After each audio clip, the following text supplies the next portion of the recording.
அன்பு நேயர்களுக்கு இனிய வணக்கம். கன்னி ராசிக்கார நேயர்களுக்கு நம்ம இன்னைக்கு வீடியோ பதிவுக்கு முழுமையா போறதுக்கு முன்னாடி முருகரை மனதார வணங்கிட்டு வீடியோ பதிவுக்குள்ள போகலாங்க. ஓ முருகா போற்றி, ஓ முருகா போற்றி, ஓ முருகா போற்றி, என்னை காக்கும் முருகனே போற்றி. நல்லதே நடக்கும், நல்லது மட்டும்தான் நடக்கும். நம்மளோட கன்னி ராசிக்காரங்க எந்த ஒரு முடிவை எடுத்தாலும் சரிங்க, எந்த ஒரு செயலை செஞ்சாலும் சரி, தெளிவோட நிதானத்தோட தாங்க செயல்படுவாங்க.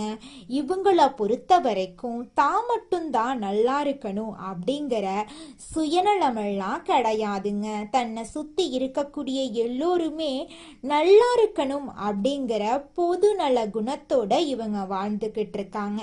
இவங்களை பொறுத்த வரைக்கும் சமுதாயத்துல ஒரு பெரிய மாற்றத்தை கொண்டு வரணும் அப்படிங்கிறதுக்காக இரவு பகல் உறங்காம உழைச்சுக்கிட்டே இருக்காங்க. இவ்வளவு அருமையான நற்குணங்களை கொண்ட கன்னிராசிக்கார அன்பர்களே, எல்லாரும் ஆரோக்கியமா இருக்கீங்களா? எங்கம்மா நீங்க வேற எங்களை பார்த்து இப்படி ஒரு கேள்வி கேட்குறீங்களே, எங்களை பார்த்தா ஆரோக்கியமா இருக்கிற மாதிரியா தெரியுது? நாங்களே ஒவ்வொரு நாளும் கவலைப்பட்டு வாழ்ந்துகிட்டு இருக்கோம் அப்படின்னு உங்க மனசுல நினைக்கிறது எனக்கு புரியுதுங்க. கன்னிராசிக்காரர்களே, உங்க வாழ்க்கையில இருக்கக்கூடிய இந்த துன்பமான சூழ்நிலை இனி வரக்கூடிய காலங்கள்ல காலல் நீரா மறைய போகுது.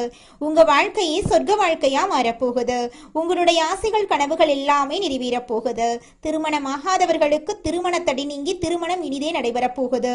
குழந்தை பாக்கியம் இல்லாதவர்களுக்கு குழந்தை பாக்கியம் கிடைக்க போகுது. பூர்வீக சொத்து ரீதியாக இருந்த அனைத்து பிரச்சனைகளுக்கும் தீர்வு கிடைக்க போகுது.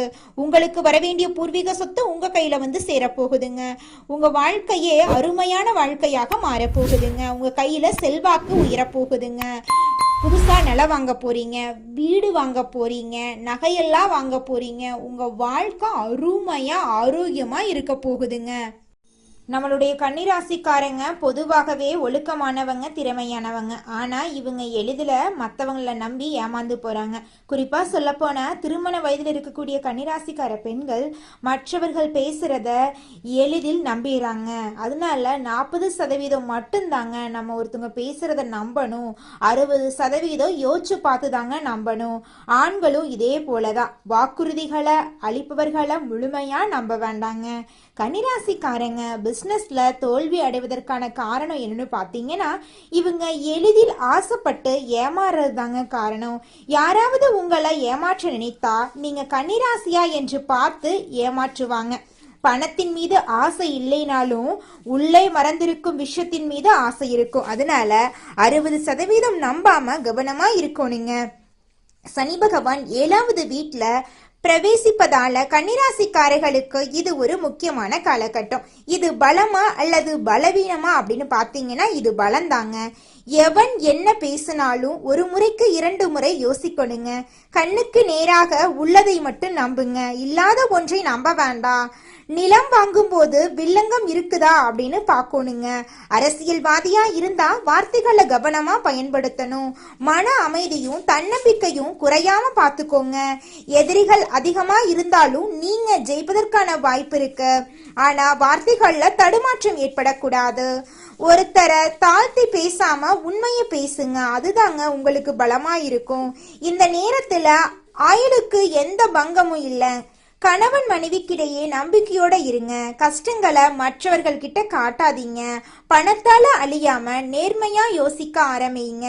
கடவுளை நம்புங்க. ஏதாவது ஒரு தெய்வத்தை வழிபாடு செய்யுங்க.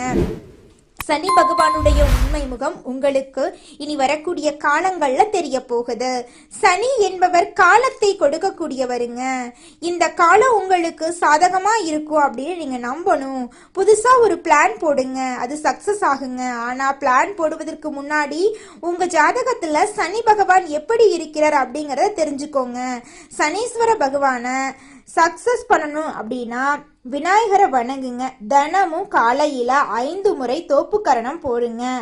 உங்க வாழ்க்கையில நல்லது தாங்க நடக்கும், கெட்டது அப்படிங்கிற பேச்சுக்கெல்லாம் துளி கூட இடம் கிடையாதுங்க. இது உங்களை ஆக்டிவா வச்சிருக்கோம். நம்பிக்கை தாங்க வாழ்க்கை. இந்த காலம் நிச்சயமா உங்களை உயர்த்தியே தீருங்க. இது நாள் வரைக்கும் உங்களை வேண்டான்னு சொல்லிட்டு போன சொந்த பந்தங்கள் எல்லோருமே இனி வரக்கூடிய காலங்கள்ல உங்களை தேடி வரப்போறாங்க. உங்க வாழ்க்கையே சொர்க்க வாழ்க்கையா மாறப்போகுது. இது நாள் வரைக்கும் நீங்க ஒவ்வொரு நாளும் பணங்காசு 4-5 பேர்கிட்ட கடன் வாங்கி வாழ்ந்திருப்பீங்க. ஆனா இனி வரக்கூடிய காலங்கள்ல நீங்க 4-5 பேருக்கு பணங்காசு கடன் கொடுக்கக்கூடிய அளவுக்கு செல்வாக்குல உயர்ந்த வாழ்க்கையை வாழ போறீங்க. இந்த உலகத்துல யாருங்க கோடீஸ்வரன்? கோடி கோடியா பணம் வச்சிருக்கிறவங்களா, பிடிச்ச உணவுகளை சாப்பிட்றவங்களா, பிடிச்ச உறவுகள் கிட்ட பேசுறவங்களா? இதுல யாருமே கோடீஸ்வரன் கிடையாதுங்க.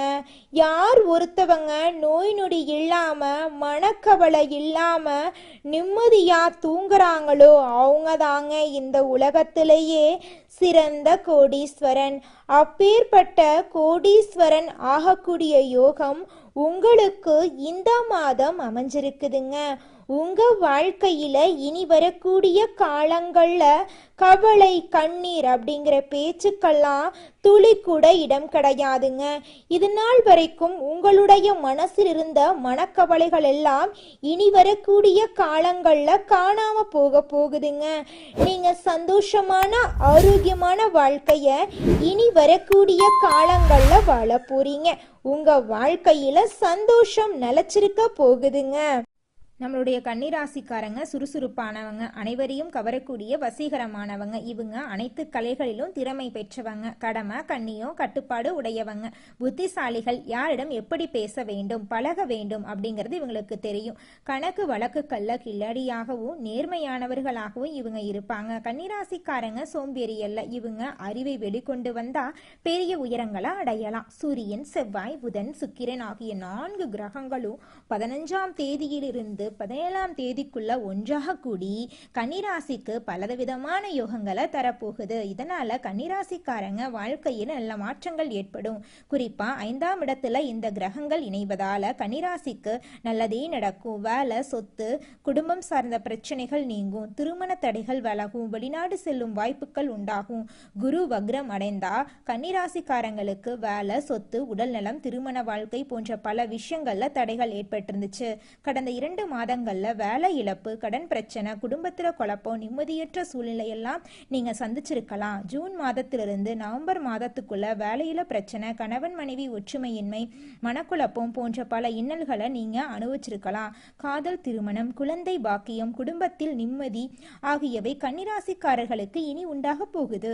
தாய் தந்தையரின் சொத்து பிரச்சனை தீரும். வீடு, இடம், வண்டி, வாகனம் வாங்கும் யோகம் உண்டாகும். வெளிநாட்டில் வேலை செய்யறவங்களுக்கு நல்ல நேரம் நெருங்குகிறது. விசா பிரச்சனை சரியாகும். குடியுரிமை கிடைக்கும் வாய்ப்பிருக்கு. அரசாங்க ஊழியர்கள் மற்றும் அரசியல்வாதிகளுக்கு ஒரு பெரிய உயர்வு கிடைக்கும். கமிஷன், வியாபாரம், ஐடிஐ வேலை, வங்கி வேலை, ரியல் எஸ்டேட் போன்ற துறைகளில் இருப்பவர்களுக்கு நேரம் நன்றாக இருக்குதுங்க. உங்களுடைய ஆசைகளும் கனவுகளும் நிறைவேறக்கூடிய மாதமாக உங்களுக்கு இந்த மாதம் அமைஞ்சிருக்குதுங்க. உங்களை வேண்டான்னு உதவி தள்ளிட்டு போன சொந்த பந்தங்கள் எல்லோருமே இனி வரக்கூடிய காலங்கள்ல உங்களை தேடி வரப்போறாங்க. உங்களுடைய வாழ்க்கையை இனி வரக்கூடிய காலங்கள்ல சொர்க்க வாழ்க்கையா மாறப்போகுதுங்க. குலதெய்வம் எங்கேயோ இருக்குது, என்னமோ இருக்குது அப்படிலாம் நீங்க நினைக்க வேண்டாங்க. நீங்க எங்கிருந்தாலும் ஒரு தீபம் ஏற்றி வச்சு அந்த தீப ஒளியில தெய்வங்கள் இருக்கிறாங்க அப்படின்னு நினைச்சு வழிபாடு செய்யுங்க. குலதெய்வமே தெரியாவிட்டாலும் வீட்டில் தீபம் ஏற்றி வச்சு ஏதாவது ஒரு நல்ல நாள்ல குலதெய்வத்தை நினைச்சு வழிபாடு செய்யுங்க. குலதெய்வ வழிபாடு குலம் காக்குங்க, குலம் தலைக்கும். முதல்ல குலதெய்வம், அப்புறம் இஷ்டப்பட்ட தெய்வம், அப்புறம் உங்களுக்கு விருப்பப்பட்ட தெய்வங்க. எந்த கோயிலுக்கு போனாலும் என்ன பண்ணாலும் ஏற்றமில்லை அப்படின்னு நீங்க சொல்லுவீங்க. தினமும் எந்திரிச்ச உடனே சூரிய பகவான நமஸ்காரம் பண்ணுங்க. அவங்களுடைய அனுகிரகம் இருந்தா போதும். மற்ற கிரகங்கள் எல்லாம் சாதகமா இல்லைனா கூட பரவாயில்ல, அந்த சூரியனுடைய பிரகாசம் உங்க வாழ்க்கையவே பிரகாசமா மாத்திருங்க. அந்த வெளிச்சம் உங்களை வந்து சேருங்க. உங்க வாழ்க்கையில் இருக்கக்கூடிய கண்ணீரெல்லாம் கரைஞ்சு போயிருங்க. ராசி மண்டலத்துல கன்னி ராசி 6வது ராசியா இருக்குதுங்க. கன்னி ராசியோட அதிபதி யாருன்னு பாத்தீங்கன்னா புதன் பகவானுங்க. உத்திரம் 2, 3, 4ஆம் பாதங்க. அஸ்தம் சித்திரை 1, 2ஆம் பாதத்துல பிறந்தவங்க நம்மளோட கன்னி ராசியில பிறந்தவங்க. நம்மளோட கன்னி ராசிக்காரங்களுக்கு நட்பா இருக்கக்கூடியவங்க யாருன்னு பாத்தீங்கன்னா ரிஷபம், கடகம், மகரம் இவங்க எல்லாரும் நம்மளோட கன்னிராசிக்காரங்களுக்கு நட்பு ராசியா இருக்காங்க. கன்னிராசிக்காரங்க எப்போதுமே மகிழ்ச்சியா இருக்கிறதையே விரும்புவாங்க. அடுத்தவங்க செய்ய முடியாதுன்னு ஒதுக்கி வச்ச காரியத்தை கூட அழகா திட்டம் தீட்டி அந்த காரியத்துல வெற்றி அடையக்கூடியவங்களா இவங்க இருப்பாங்க. தன்னை தாழ்த்திக்கிட்டு தன்னை சூழ்ந்து இருக்கிறவங்கள உயர்த்தக்கூடிய உயர்ந்த எண்ணம் இவங்க கிட்ட இருக்குதுங்க. தன்னுடைய வாழ்க்கையில எவ்வளவு கஷ்டம் வந்தாலும் துளி கூட கவலைப்பட மாட்டாங்க. ஆனா தனக்கு நெருங்கிய ஒரு வாழ்க்கையில கஷ்டம் வந்துச்சுன்னா ஓடி போய் உதவி செய்வாங்க. ராசி மண்டலத்துல 6வதா இருக்கக்கூடிய ராசி தாங்க கன்னி ராசி.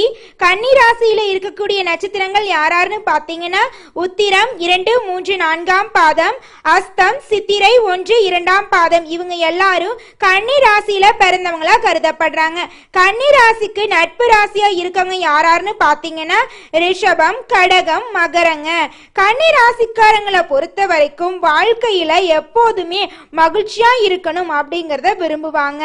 உலக விஷயங்களை கேட்டு தெரிந்து கொள்வதுல ஆர்வம் இவங்க கிட்ட அதிக லெவல்ல இருக்கும். பேச்சிலையும் சரி செயல்லையும் சரி அடுத்தவங்களோட மனசை புண்படுத்த கூடாது அப்படின்னு இவங்க நினைக்கக்கூடியவங்களா இருக்காங்க.